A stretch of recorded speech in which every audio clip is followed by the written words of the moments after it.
পাকিস্তানের মধ্যস্থতা করার না যোগ্যতা আছে না গ্রহণযোগ্যতা আছে, তাই যা ঘটার তাই ঘটল। ইসলামাবাদে বসা শান্তি চুক্তি বৈঠক ভেস্তে গেল। দেখুন, এতদিনের যুদ্ধে ইরান কিন্তু প্রায় একটা ধ্বংসস্তূপের ওপর বসে আছে। তা সত্ত্বেও ইরান কিন্তু একবারও পাকিস্তানের হাতে পায়ে পড়েনি মধ্যস্থতা করে দেওয়ার জন্য।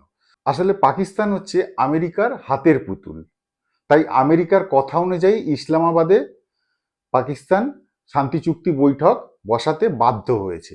হ্যাঁ, ইরান তাতে কিছু শর্ত অনুযায়ী আসতে রাজি হয়েছে। মধ্যস্থতাকারীর কাজ কি হয়? সে দুই পক্ষকে সামনে নিয়ে বসে একটা আলাপ আলোচনার মাধ্যমে সমস্যার সমাধান করে। কিন্তু এখানে কি ঘটেছে?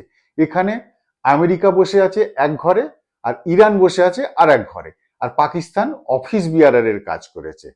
আমেরিকার ঘরের খবর নিয়ে গিয়ে পৌঁছে দিয়েছে ইরানের ঘরে, আর ইরানের কথা নিয়ে এসে পৌঁছে দিয়েছে আমেরিকার ঘরে। এটা কি মধ্যস্থতা করা বলে?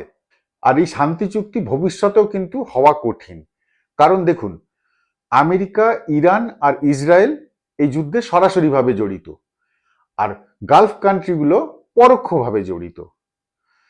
তাহলে এখানে শান্তি চুক্তিতে বসেছে শুধুমাত্র আমেরিকা আর ইরান। বাকি দেশগুলো কোথায়? ইসরায়েল কোথায়? গালফ কান্ট্রিগুলো কোথায়?